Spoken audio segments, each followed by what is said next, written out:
Whoa. Actually, one of the traditions are with it.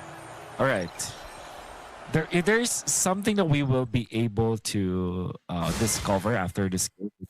How powerful is it on the EXP lane? And already we're seeing some benefit for picking up this backshot, which is leashing. Actually, is one of the best heroes to actually leash for your jungler. And up against that, there was a time, and I'm not gonna lie, there was a time that the backshot was the answer to the bats. And that was around M2, around Season 6. In fact, because of the anti-heal properties, and you generally don't care about each other. But if you get hit by loot piece plates, it can easily be taken out eventually. Shen might be the first one taken out of here. Perfect stun there by Quanok to stop Kyrie and Kaboy from completing the kill onto that Belleric. But ONIC did get a small win. They forced out the flicker from the Belleric. So no surprise takes here.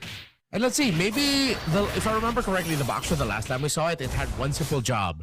Especially in the EXP lane, back in M2, you just keep diving the back line. You drop down that poisons, you break that formation, and then now all hell breaks loose for the opposing team.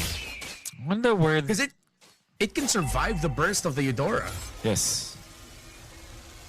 There's not much to jump onto apart from the Eudora. But you do have that extra anti-heal that can also be a problem for both the Paquito as well as this Barats. And of course, the Belleric. What I'm concerned about is how will ONIC actually play this Louis? Like, where does it stand? Is this a diversion play? That okay, why is Quanok there? We don't know. But they did take out Quanok, which is a fair trade, a really good trade for ONIC. Now they will take the turtle with it. So much tanky boys right in front of you. The Paquito and the Ruby aren't even here just yet. And look at Aizen melting, struggling to get away from this Baksha.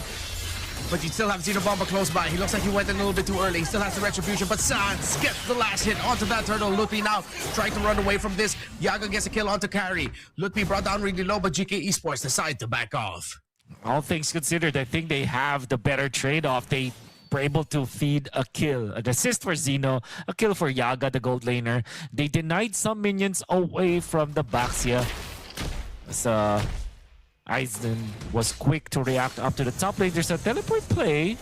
Not going to be able to take down Quanok. Quanok is still level 3 at this point, now level 4. That death up top was really detrimental to the levels and the experience of this Eudora. However, Geekay Esports gonna be happy with whatever happened. Every time the link does not die in neutral objectives, it's good. Meanwhile, here at the bottom lane, Yaga gets spotted out. Kyrie, Sans, and Kelra, the teamwork to get a kill onto the gold lane Paquito. Will be opening up a little bit more room for Kelra to farm in the bottom lane, expediting the process of his farm. Looking sweet now for ONIC as Kelra, the Ruby, being fed 1 assist as well. And will actually be able to get a double lane setup for himself. And the good thing about this Ruby is that it's very spammable. They want to go for Aizen. Tanky dude. No. Yep, not the best target to actually try to eliminate at this point. They whittle him down a bit, somewhat. Yaga gets a couple of hits there on the turret, getting a little bit more gold for himself to recover. Bomba, Xeno gets the gold crab. I don't know why. I think it's just because you're so used to calling Kid Bomba Bomba that I can't help but call Xeno Bomba just Bomba also. Yeah. It's Bomba sanity just recently because of the achievements of Kid Bomba, but again, turtle. Neutral objective, very important in here. I think they'll use the Louis just to transport the Baxia into that fight. Okay, so that's exactly what's going to happen here for ONIC. Diversion is just used to really just an expressway for the split pushers of ONIC to get into the neutral objectives, which will now commence. The fight breaks off. Shen gets taken out. Oh, Aizen missed the detonate as well. This could be really massive. But the missiles and the knockback brings ONIC a little bit closer to victory, actually, even though they're the ones that get hit by it.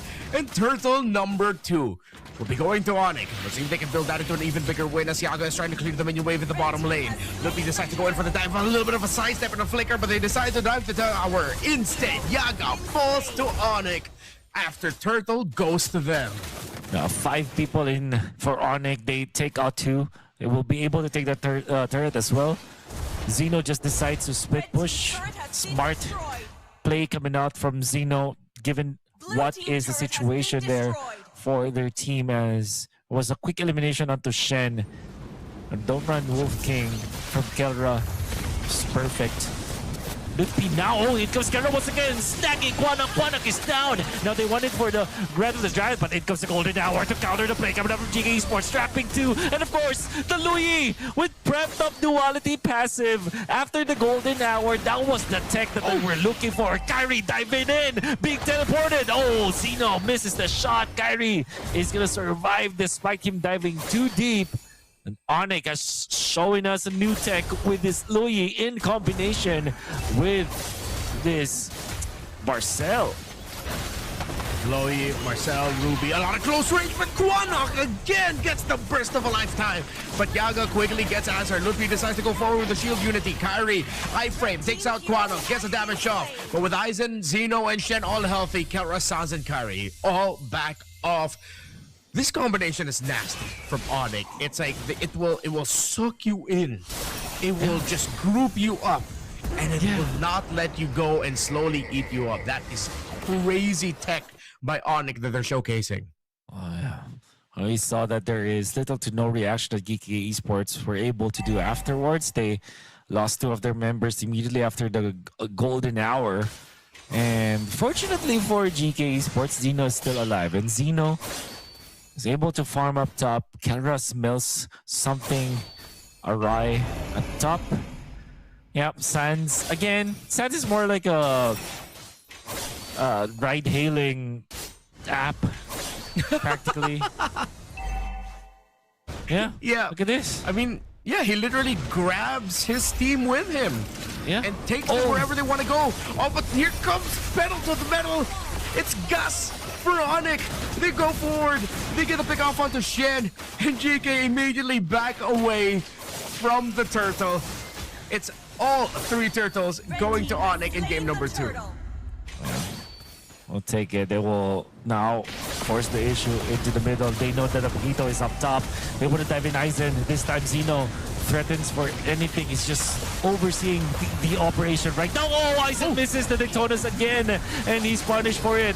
Damage coming out from Quanok, Rata the Dryad as well. In comes the Golden Hour for the counter. Baba Yaga onto the backlines, but he's quickly stopped by Kelra. Second skill to stun him down, and now Kyrie with the iframes to take him out. With the help of Kelra, they eliminate the Paquito. And now Keyboy controlling Shen. Shen taken out by Sans. Perfect movements coming out from ONIC, only losing Lupi. And now Kelra jumps in. Quanok is dead. Just like that.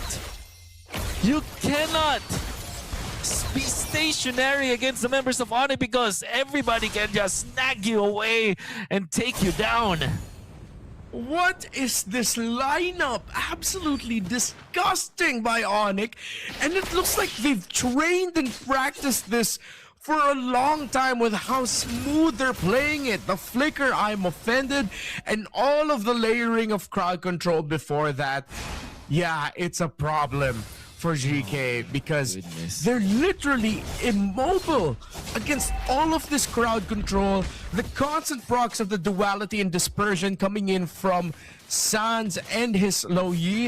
If you blink and look, if you squint and look at it a certain way, it looks like this lineup was built for the Lo Yi as the centerpiece, and they go again. Aizen gets taken down. Kyrie is godlike, even with the anti-dive here to the side of GK. There's just too much crowd control, but finally ONIC might have bitten more than they could chew. They finally access Sans, but he's safe. He's free because he is well protected by the other members of this crazy-ass lineup.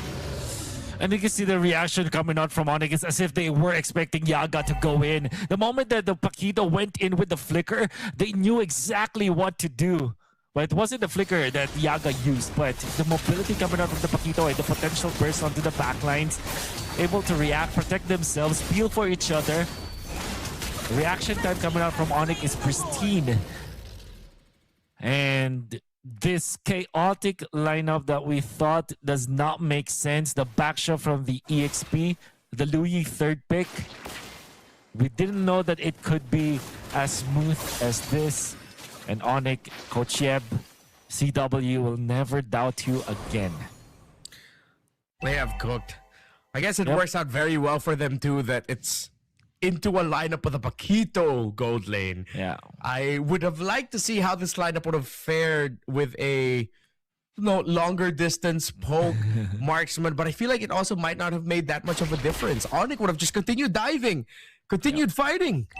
Red team turret has been destroyed. This is the Hail Mary play. Look at Shen going for the backlines. But there will be flicker for Suns and the rest of ONIC available as well. Let's see how can Geekay Esports cook this time. Shen, conceal. He'll have the flicker. He tosses it out. It doesn't get everyone, but it gets enough. Tempest of Blades gets brought down, but it's delayed by the Golden Hour. Kahana gets taken out by Kyrie, who has decimated the backline. Keller takes down Yaga. Double kill there for Kyrie. 3 members of GK down and ONIC with this lineup. Run and gun. All gas. No brakes. Ruby in the gold lane. Baxter in the EXP. That's ONIC in 2. No need for